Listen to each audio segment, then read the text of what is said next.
Hola, ¿qué tal? Soy el pastor David Rangel y me da mucho gusto poderles ver a cada uno de ustedes aquí en el auditorio.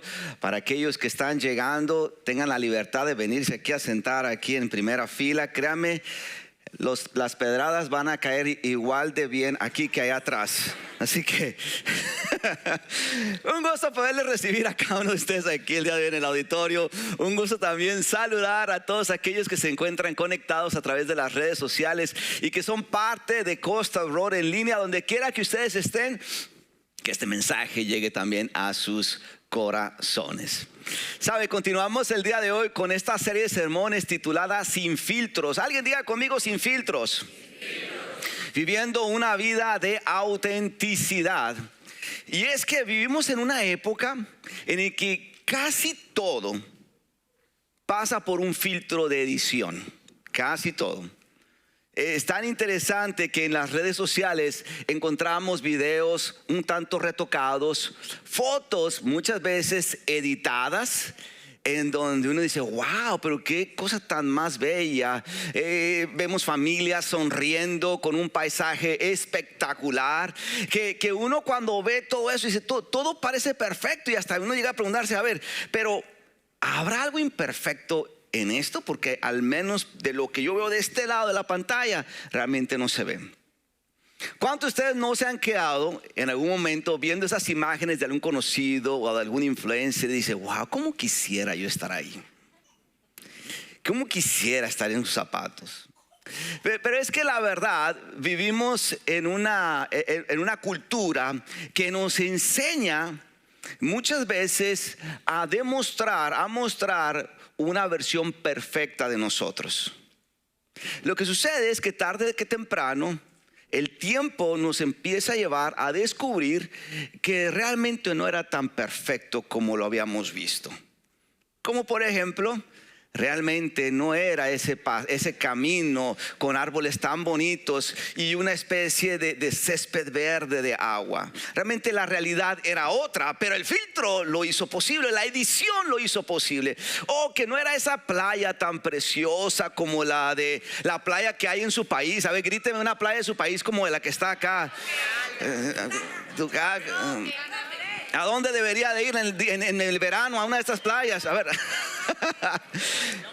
El asunto es que el proceso de edición nos dio una imagen que no era la realidad. Era otra. Realmente la edición nos escondió lo que realmente era, ¿no? Y es que cuando vamos a la escritura nos enseña que nosotros no somos perfectos. Y por lo tanto estamos bajo un proceso constante de edición. Por eso el día de hoy quiero hablar específicamente dentro de esta serie de sermones sin filtro. Este sermón titulado En edición: perfectamente imperfectos.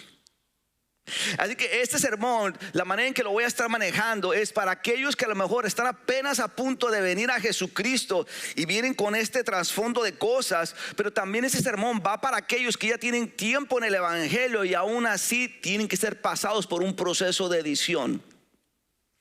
Voy a hablar a aquellas personas que a lo mejor están saliendo de su propio proceso.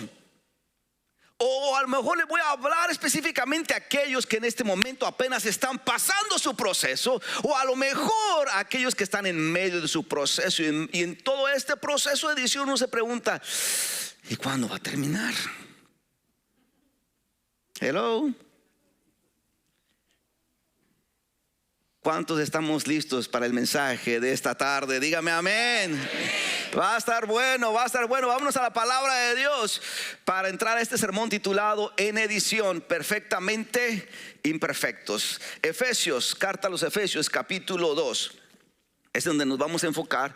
Efesios capítulo 2 es en el Nuevo Testamento, y vamos a leer el versículo 8, 9 y versículo 10. Y solamente esos 3 versículos nos va a dar suficiente material para poder platicar en estos próximos 30 minutos. Dice la escritura de la siguiente manera: Dios los salvó por su gracia cuando creyeron.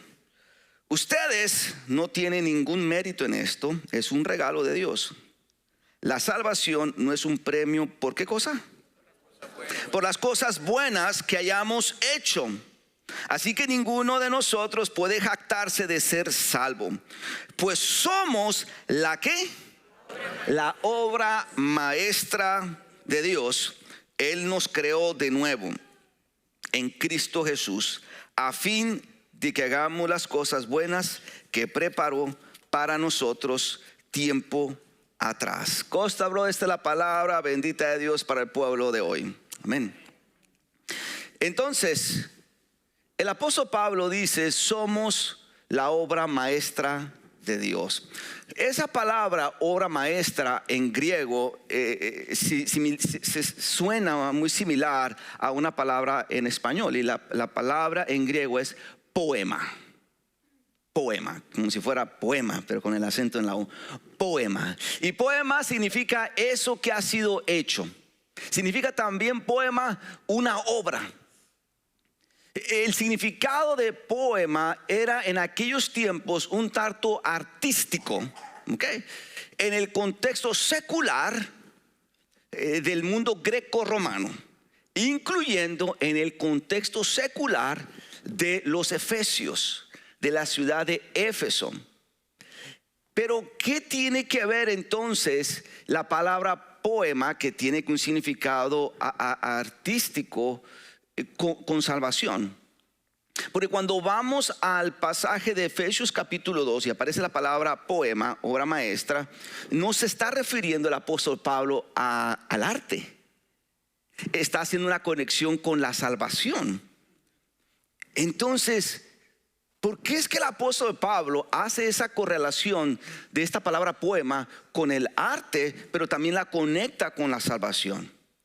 Pero para eso tenemos que irnos al año 60 más o menos después de Cristo, ¿okay? Allá al primer siglo.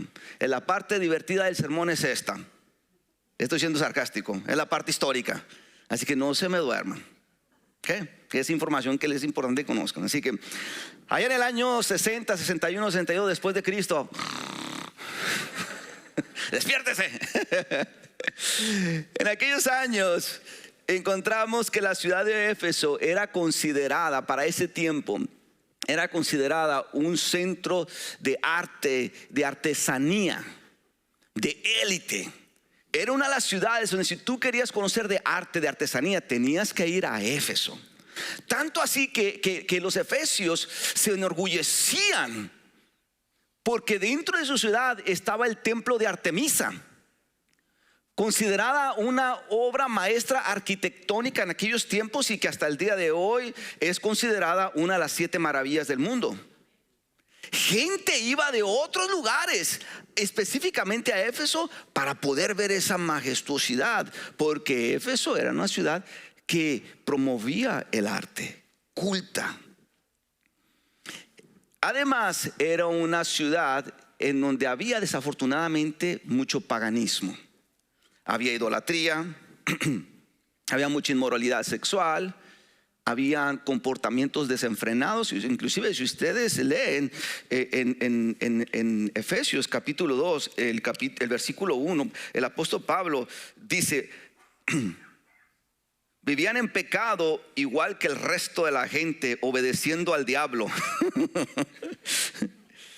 Entonces, era una ciudad muy involucrada en todo este asunto de la hechicería, de la magia y del sacrificio, ofrendas a la diosa Artemisa. Entonces, cuando hablamos de esa parte espiritual, era un lugar bastante difícil espiritualmente hablando.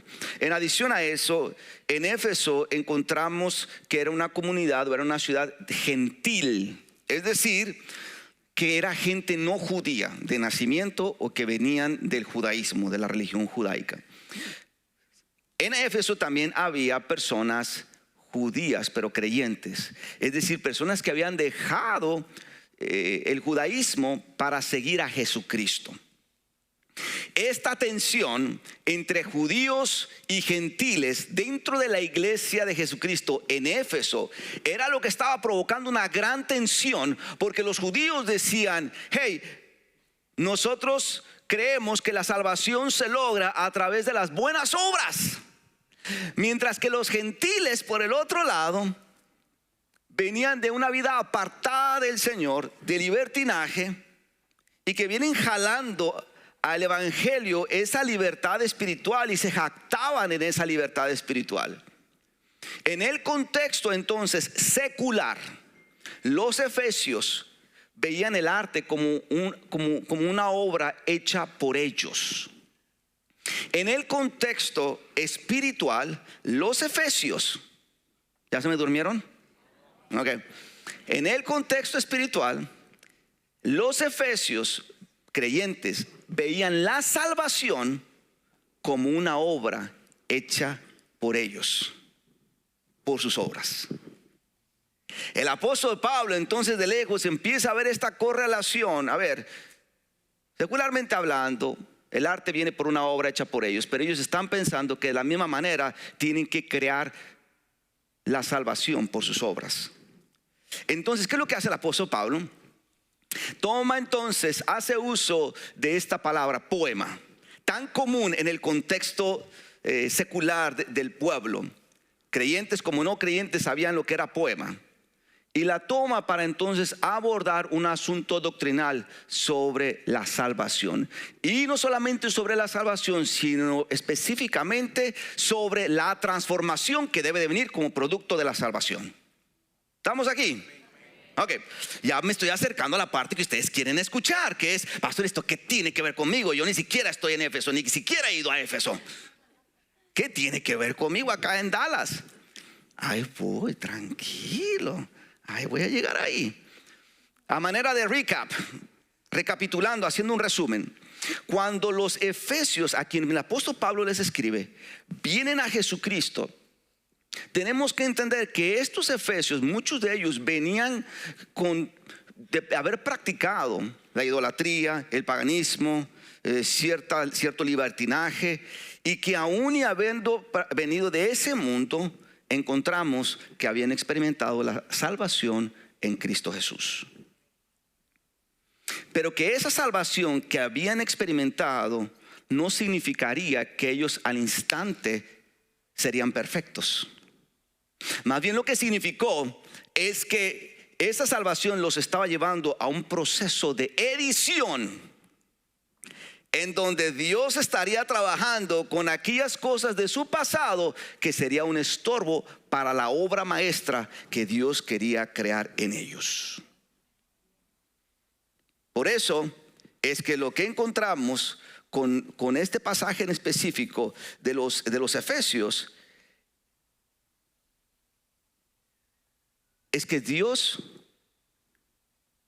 estaba consciente de lo que estaba recibiendo, de cómo los efesios estaban llegando, y aún así no lo ignoró o no lo hizo a un lado.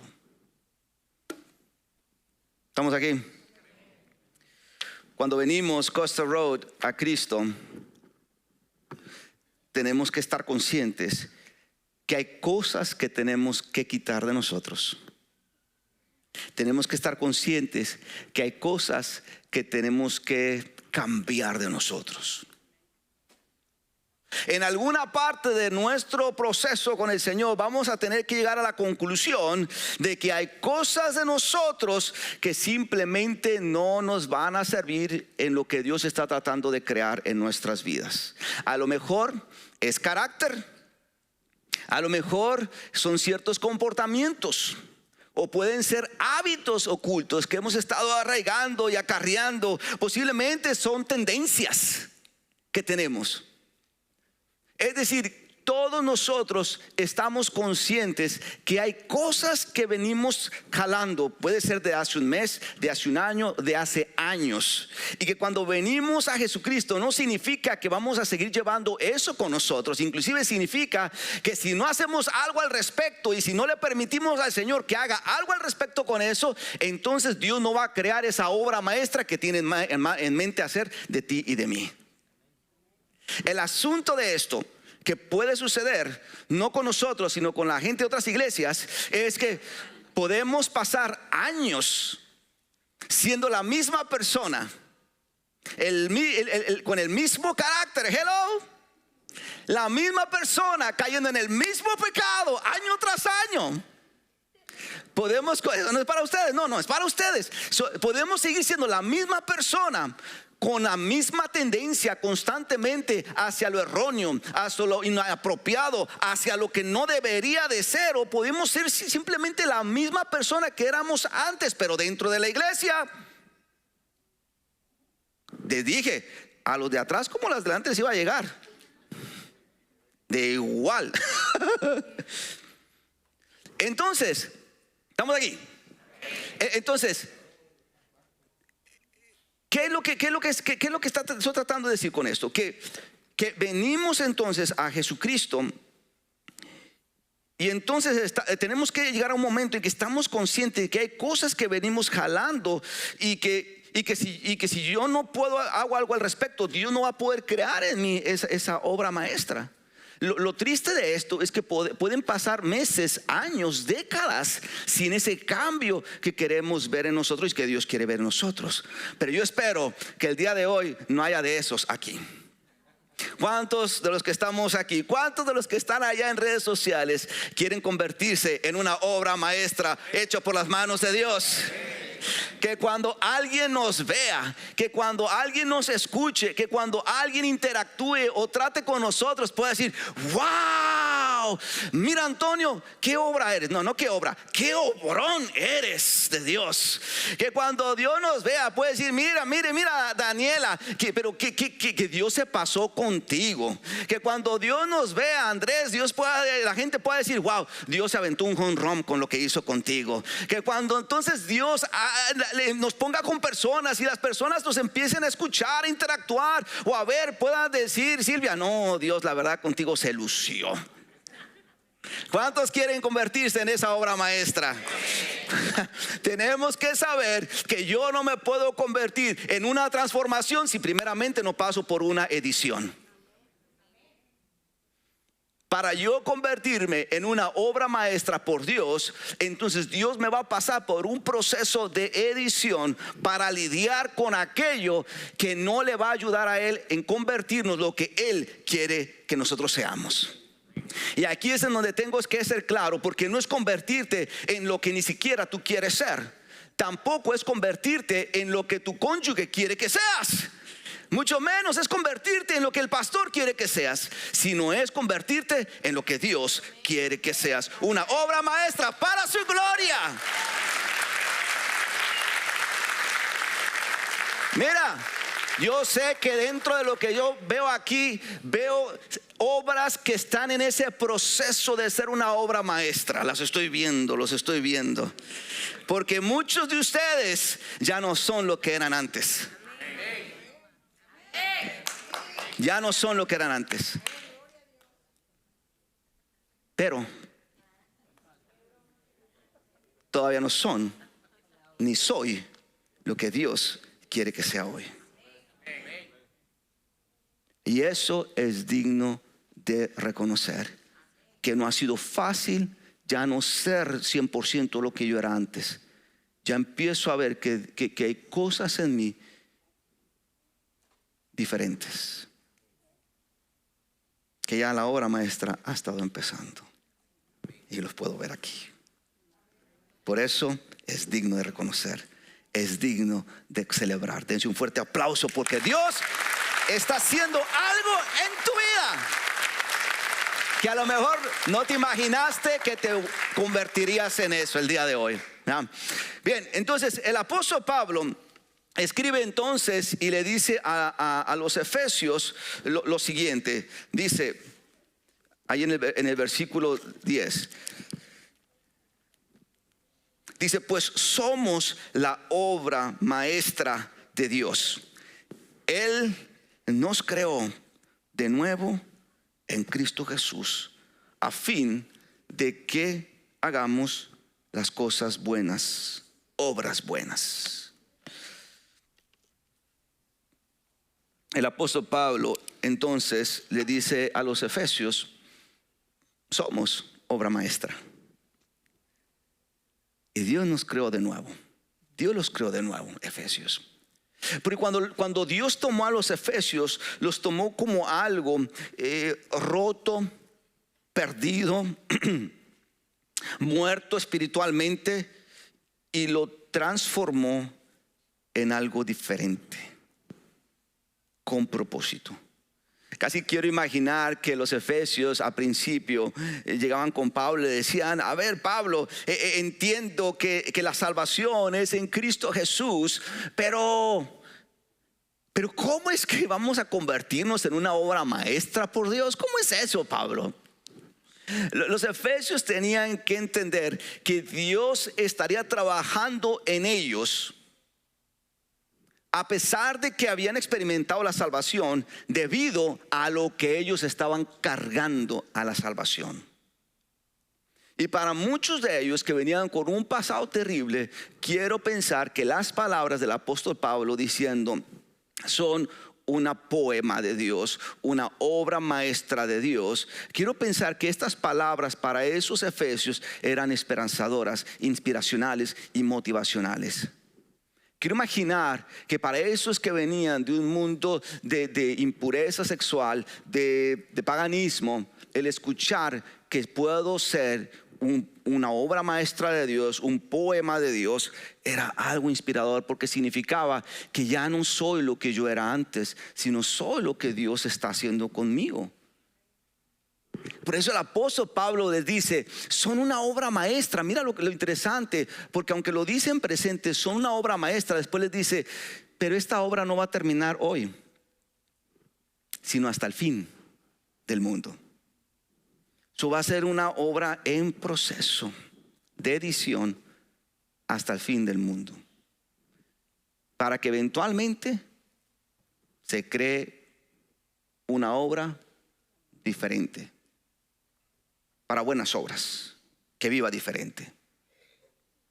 Y los efesios tuvieron que escuchar eso, que tenían que ser pasados por ese proceso de edición para convertirse en lo que Dios quería que ellos se convirtieran. ¿Estamos aquí?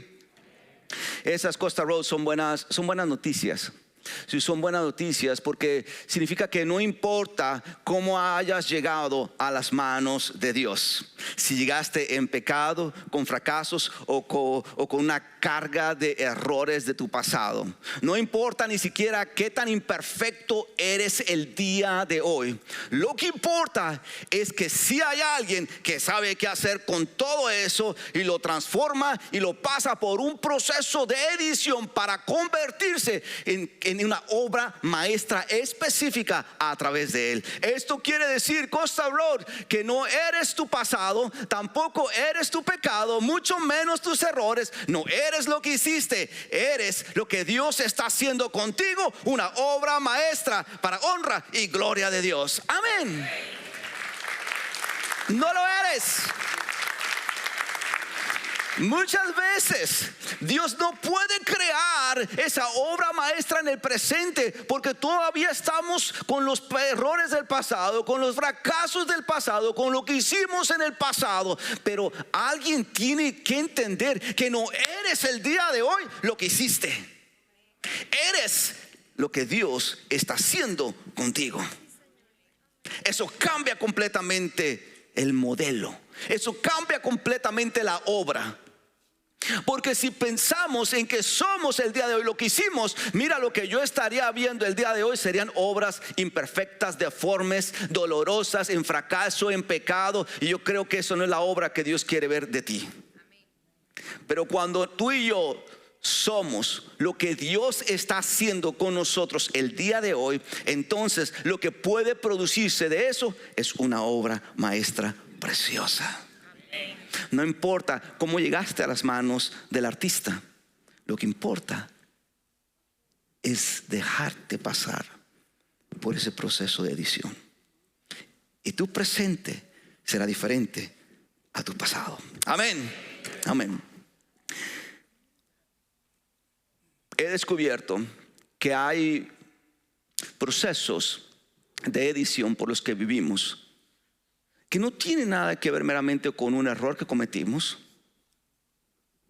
o por nuestro carácter, y por nuestro carácter estamos metidos en este proceso, sino he descubierto que hay a veces proceso de edición al que entramos, en el que Dios está empezando a trabajar en nosotros porque simplemente nos tocó pasar ese momento difícil.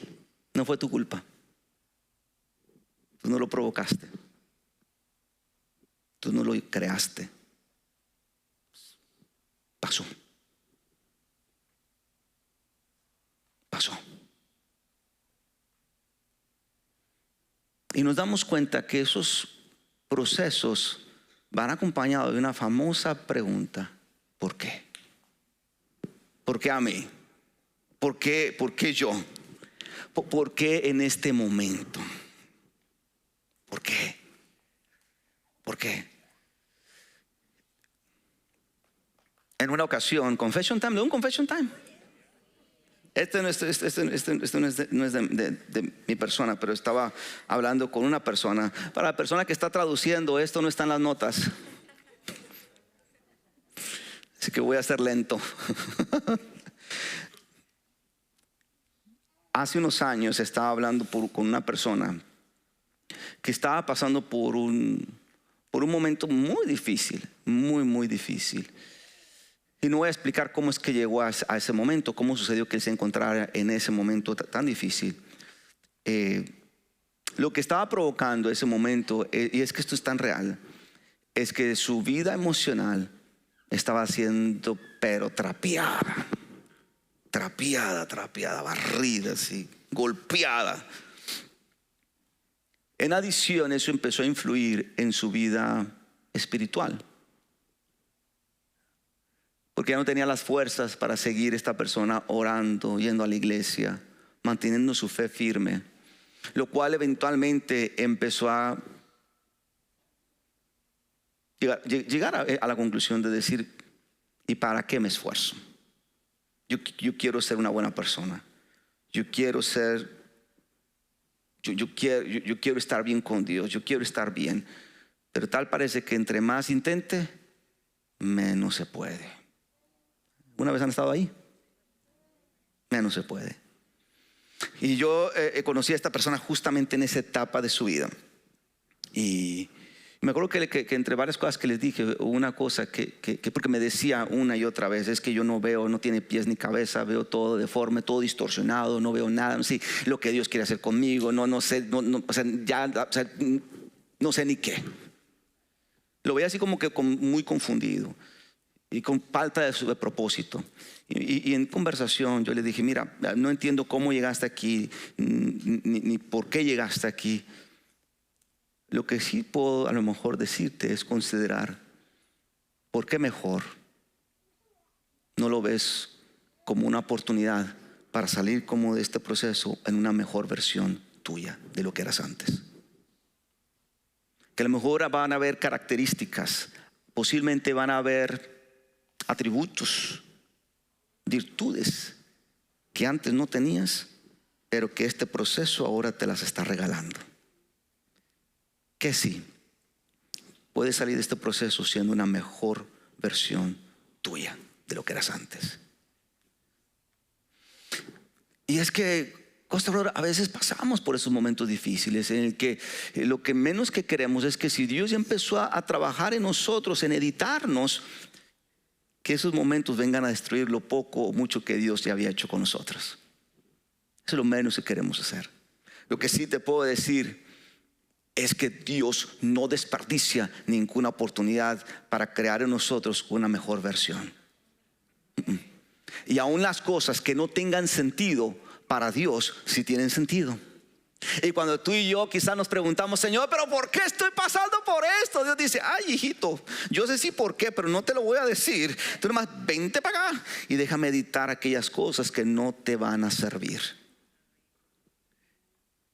Lo más bello de esto es que ese proceso de edición en el que estamos tú y yo metidos, eventualmente tiene un objetivo, y es crear en nosotros una obra maestra, la cual sea diferente, actúe diferente, hable diferente, trate a las demás personas diferente y obre diferente. No es entonces una obra maestra para que todos digan: wow, pero mira qué bien te ves, Dios sí hizo milagros contigo. No es para sorprender a las personas, sino es para que la gente vea que eventualmente somos diferentes en nuestra forma de hablar, en nuestra forma de actuar, en nuestra forma de tratar a los demás. La obra maestra de la que estoy hablando no es física, sino es interna. Esa es la obra maestra que el apóstol Pablo estaba tratando de enseñarles a los efesios. ¿Estamos aquí? Filipenses. Pablo les escribe ahora a los filipenses palabras muy similares a las que escuchamos del apóstol de los efesios. Y esto es lo que le dice a los filipenses, capítulo 1, versículo 6.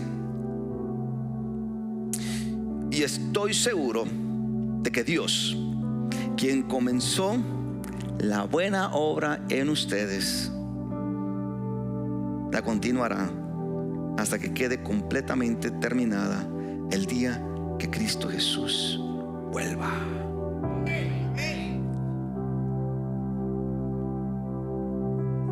No desertes. No desertes. Cuando venimos a las manos de Dios, sea que tú estás apenas viniendo a las manos de Dios o ya llegaste a las manos de Dios hace años, venimos como un pedazo de piedra en el que Dios empieza a trabajar de manera personal, en el que Él sabe qué quitar y qué dejar, qué remover y qué mantener. Y aunque pareciera que haya momentos en que Dios sea un poco duro con nosotros, a veces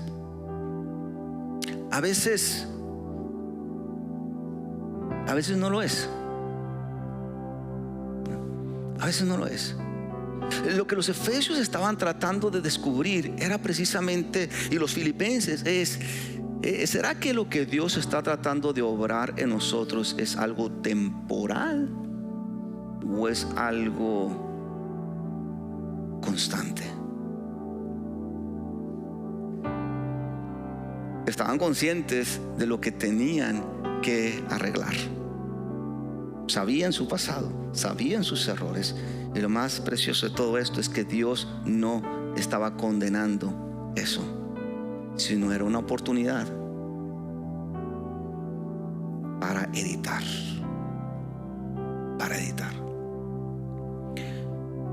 El apóstol Pablo entonces les escribe a ellos sobre lo que tenían que hacer, y es dejarse simplemente en las manos del artista. Era lo que tenían que hacer, es ponerse en las manos del artista. Eso era. Por eso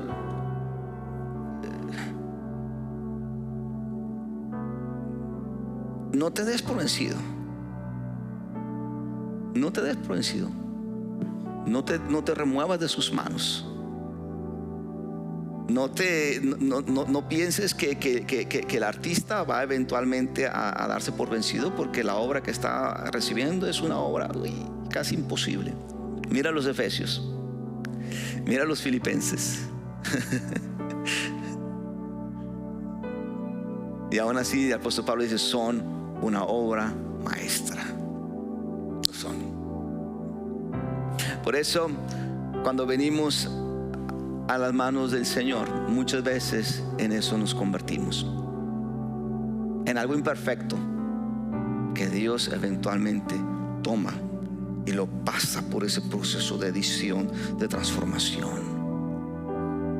Proceso que aun y cuando es difícil y duro, eventualmente tiene un propósito: crear una obra maestra en nosotros. Obra maestra que eventualmente se convierta en ese poema de Dios. Y ese es Amén. Amén. Amén. Pónganse sobre sus pies, por favor, en esta hora.